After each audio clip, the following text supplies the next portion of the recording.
The Diesels were hiding in an old quarry, thinking of some plans. Let's face it, boys. We're not powerful enough to take them down. We don't have enough arms. I mean, we don't have any arms by ourselves except for your claw, but what I'm saying is we need more firepower. We need some more people to help us. And I think I have an idea. Well, what do you expect us to do? Put help wanted signs out? No, I'm talking about Fred. Said Diesel 10. I think Bert is onto something here. But how are we going to do that, boss? Fred was destroyed by that cursed Harambe. Here's what we have to do. We have to go out and find Fred's old pieces. Then we have to put them back together. But Bert, we can't just put them back together by using the pieces that were destroyed. We're not. We're gonna go into the scrapyard, find a whole bunch of Vilgax's technology, and rebuild Fred using that. He should be even more powerful than before. Diesel 10 and Bert soon arrived at the scrapyard with flight beds, only to find Martin blocking their path. What we doing here, boys? You can't be here. Suddenly, a giant gun appeared on the top of Bert. Boys, you better get me back up on this track right now before I smash a clipboard! What we doing? Ah, shut up. Diesel 10 soon got Martin tied up with twisted metal. You made a mistake. I'm strong enough to break out of this metal. Oh, give me just a minute. Let me reset my posture. Hold on a minute.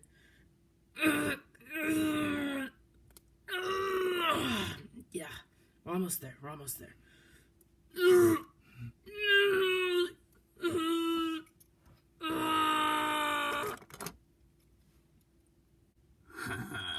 All that for a little budge. I'm just going easy on you, boys. The Diesels soon got their train loaded with various technology and twisted pieces of metal that could never be found on Earth. Alright, it's time that we got the job done.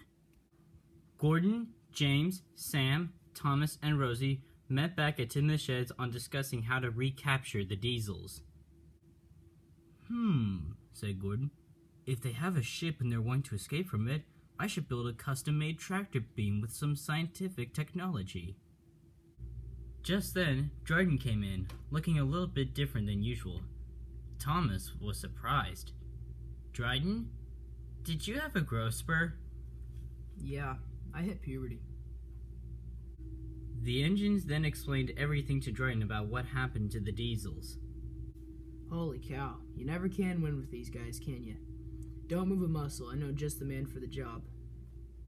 Meanwhile, Officer Todd was at a crash site where Birdie fell over on his side, where he got an urgent and important phone call. Really? Seriously? Thank you, Dryden. Thank you for the phone call. So when will this help of yours arrive, Dryden? Said Rosie. Oh, he's on his way.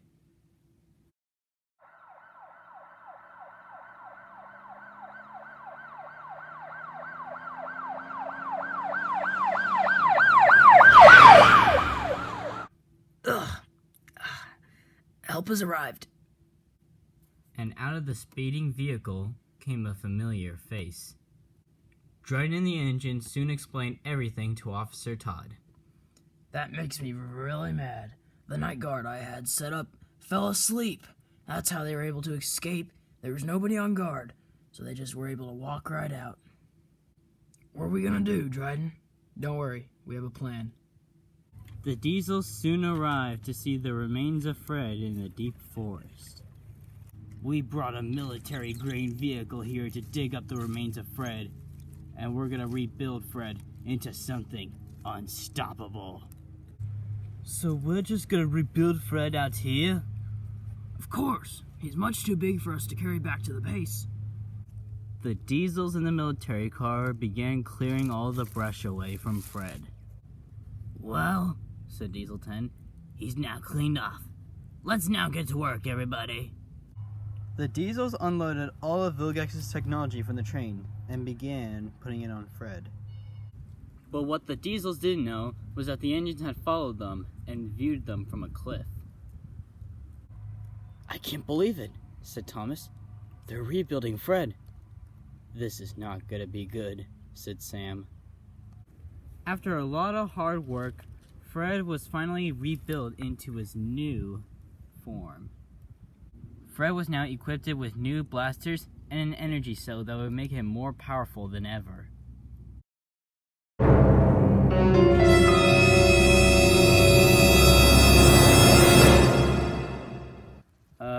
Sam, said Thomas, "I think now would be a really good time to go hero."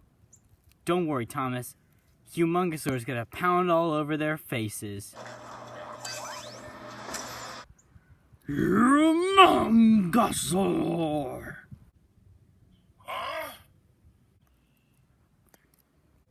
Well, if it isn't Dank Dempsey, James 005, and Humongousaur.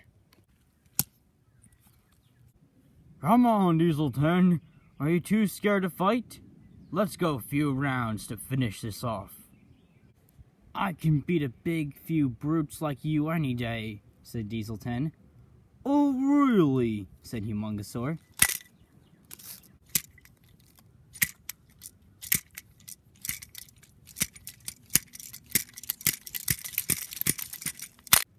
"You have many great tricks up your sleeve, Diesel 10, but you've never once used your greatest weapon." "Oh, did I? Activate Fred 2.0! Let's go. It's been a while since I've gotten to fight.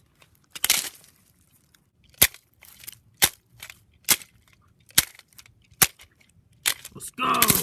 Let's go. You ain't nothing. Ugh, this is not looking so good. "And you, Train, you'll be perfect for scrap metal."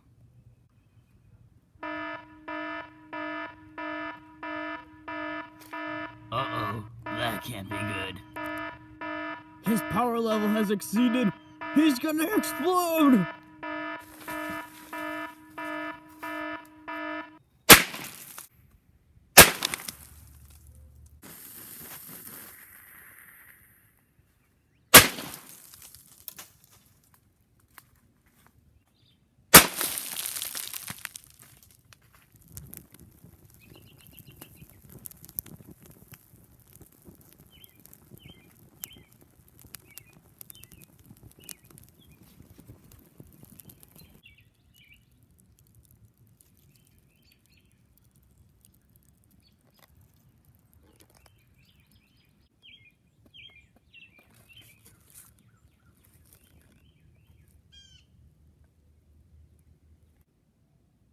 "Well," said Thomas, "looks like that's one villain down.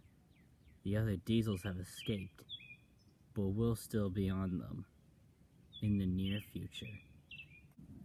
I can't believe it. I don't understand. We made him so powerful, he couldn't take it. He was just too powerful, and he blew up. "The engines will pay for this. They'll never know what's gonna come at them." Little did they know, a strange anomaly was happening at the site where Fred exploded.